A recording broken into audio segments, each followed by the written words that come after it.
Now, first of all, I have trouble with microphones. Did you hear me? Yep. You guys in the back, you hear me? Put your hands up. Very good. Now, if you have trouble hearing me, don't thank God for it, but let me know, all right? You know, in recent political history, there's been a certain preference for people who speak bluntly and forcefully. Now, I'm not going to put a bet. I would not bet my life on the honesty of any politician. But there does seem to be a desire on people's part to have someone, man or woman, tell it like it is, to use an old phrase. Now, St. James is far too honest to be a politician, but he does state in clear language the need for authentic faith. In today's second reading, he says, "Humbly welcome the word that has taken root in you with the power to save you. Act on this word. If all you do is listen to it, you are deceiving yourselves." In a couple weeks at Mass, you will hear him say,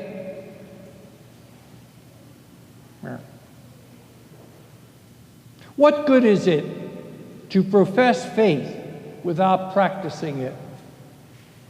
Such faith has no power to save, has it? If a brother or sister has nothing to wear and no food for the day, and you say to that person, 'Goodbye and good luck, keep warm and well fed,' but do not meet their bodily needs, what good is that?" Jesus, too, in today's gospel, challenges the leaders of his time not merely to go through the motions of religion, but actually to live a life of faith. In 1983, a group of lay Catholic men and women decided to take seriously the call of the gospel for justice and human rights. They began a very small individual program of sponsoring a child in one of the developing countries. Actually, I think it was Guatemala. That small seed of the gospel has grown into a wonderful worldwide operation. We operate now in 20 different countries. We sponsor thousands of children by thousands of sponsors. We call ourselves, the original name, you may know it from the past, the Christian Foundation for Children and Aging. We were here, I think, in 2009 or something like that.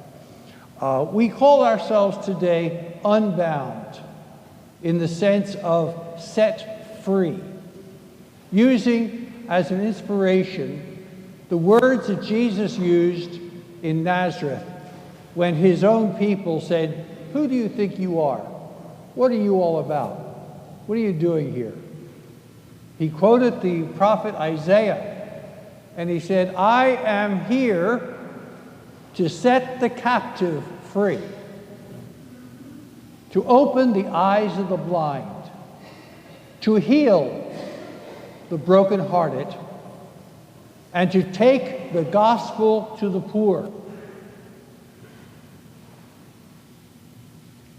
He did not mean simply the words of the gospel, but the action of the gospel. We are all the poor who are enriched by the gospel in many different ways. I'm here today to speak about the materially poor in the developing world. We hope, we in the community of Unbound, hope to help feed the hunger of the world, heal the sickness of oppression and poverty in the world. We can't do it all at once, naturally. So we try one person at a time. We try to change one life at a time for the better. And when you change one life, you change the world. That is the basis of our program.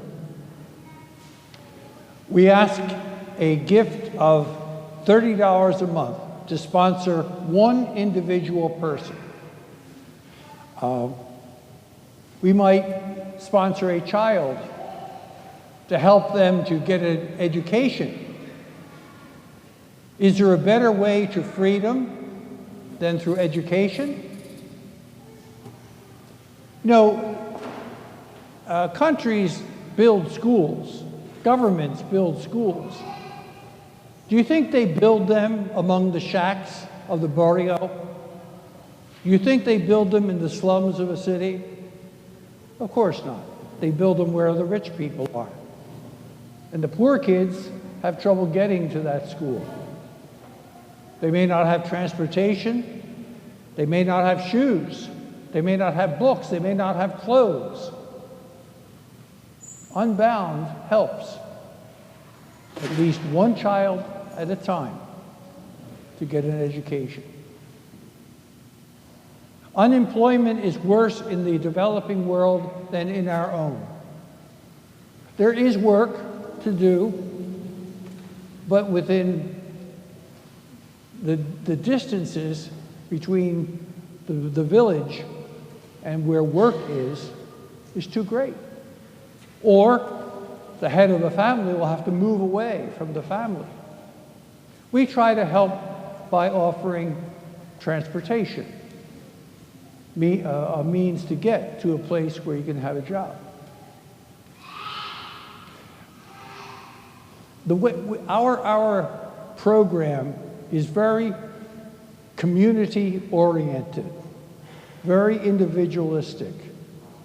The monies that you contribute are administered by a group of people within the village or the community. We call those groups circles of hope. Generally, they're mothers' groups. Fathers are allowed, but generally it is the women of the village who do the work. They form a small community, first of all for mutual support and empowerment, and then they administer the funds so that Jose gets the shoes he needs, and Mary Ellen gets the books she needs, and Grandma has food on her table. That group may also start a small business, a cottage industry. Unbound can help in developing that. Okay? That's the way we work. And I've seen this happen firsthand.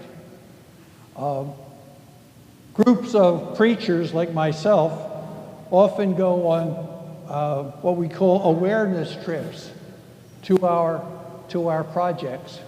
I went, I think last November, to Costa Rica. Now, Costa Rica, among Central American countries, is pretty well off.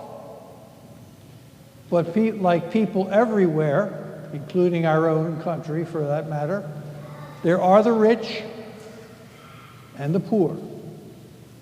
We did not go to visit the casinos of Costa Rica. We did not go to the fancy resorts. We went to the slums outside the city or in the countryside and visited people in their homes, in their huts. And there are two things I want to tell you about that impressed me. One was the gratitude that the sponsored people have for Unbound. They came out in droves, even at one place to protect us from the bandits. But I want to tell you one story about Anderson. Anderson is a 13-year-old boy with leukemia. And on the day that we went there to his village, he was supposed to have chemotherapy at the hospital.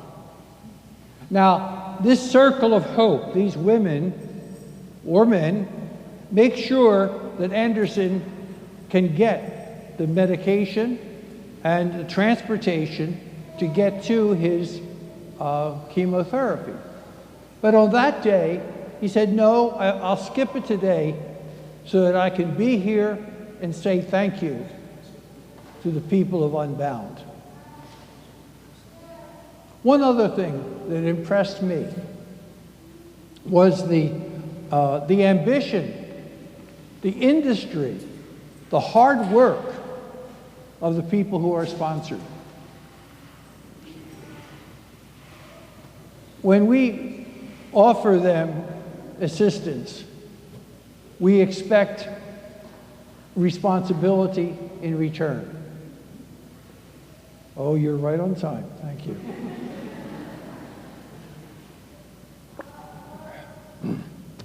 It's good as gin.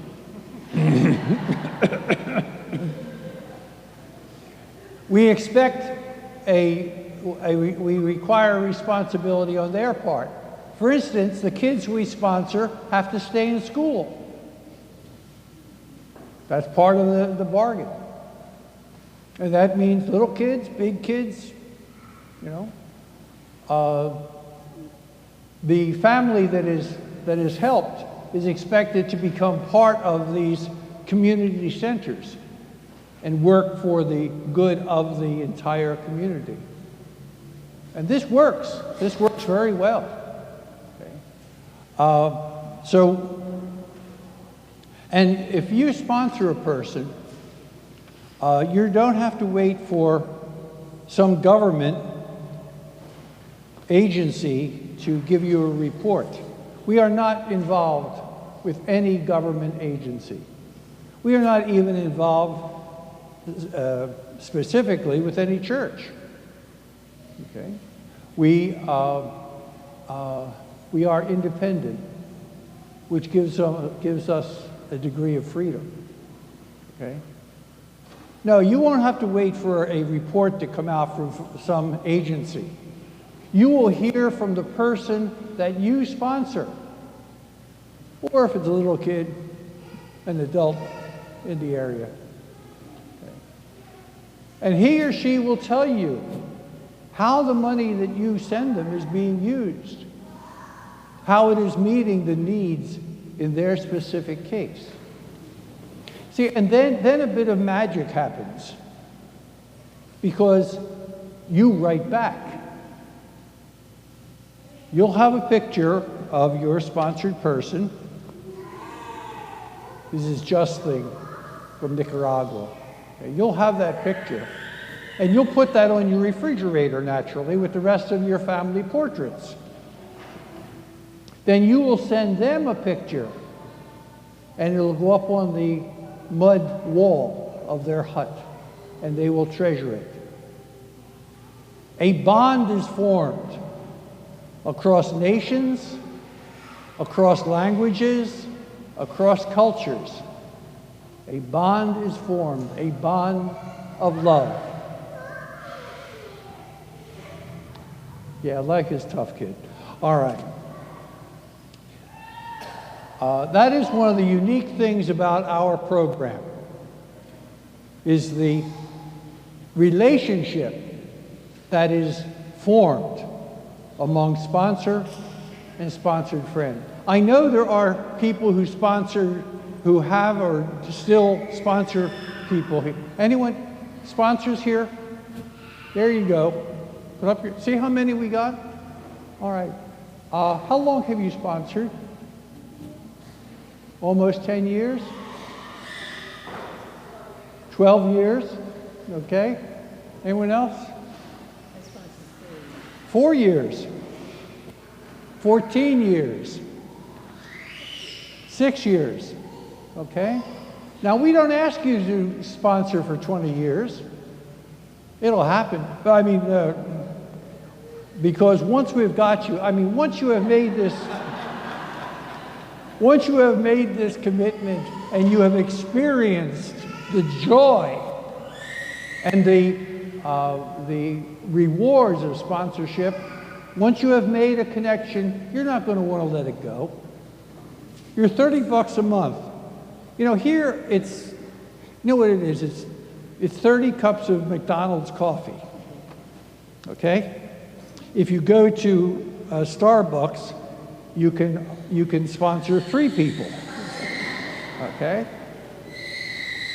You won't notice the money so much. $30 is, generally speaking, about a month's wages in the areas where we serve. What will become far more important to you will be the person you sponsor. Okay. One other question for sponsors. Who benefits from this program? We do. I do. Yes. Every sponsor I have ever asked has some variation on that. I am gaining as much as the child. And why is that? Because Jesus told us that's the way things would be. All the way back to the Hebrew prophets, we have been being told to honor orphans and widows, to bring about social equality and justice. Jesus carries that to the extreme. Love one another as I have loved you. Whatever you do for the least of my brothers and sisters, you do for me. And what do you get back? St. Peter asks him, all right, Lord, we gave up everything. What's in it for us? What did Jesus tell him? What did Jesus tell Peter? For the little bit you give, you will get back 1,000 times as much. I'm offering you an opportunity to enrich the world and to enrich yourself. Come out after Mass and wander through the number of brochures like this. Let me see. This is a 4-year-old Just Thing from Nicaragua.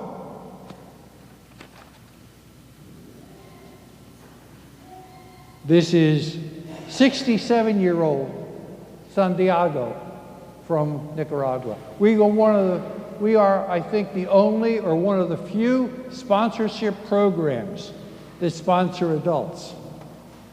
Usually aged adults, but now we are actually sponsoring younger people, okay, as they grow up and mature. Take a look at these people. They're potential friends. Okay. However, I must be strict about this. You can't take anybody home with you until you fill out the paperwork. Okay? These are real people. These are not models. These are not photo opportunities. These are real people, and I must keep track of them. So take your time and choose to sponsor someone. But you can't take it home with you until you fill out the form, okay? The form requires a commitment to $30 a month. You can do that with direct withdrawal, credit card, cash, or check, okay? It helps a lot if you can make a down payment of that sort today. If you can't, and you still want to be a sponsor, we have another option: bill me, and we will, I assure you, okay? But that delays the whole process, okay? If you can give us a down payment today, the benefit gets to the person much quicker. We save administrative costs, okay?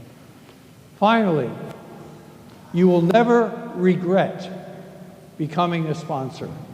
On the contrary, you will bless the day that you became a sponsor. Ask any one of the sponsors here. Again, sponsors, put up your hands. Okay? Thank you.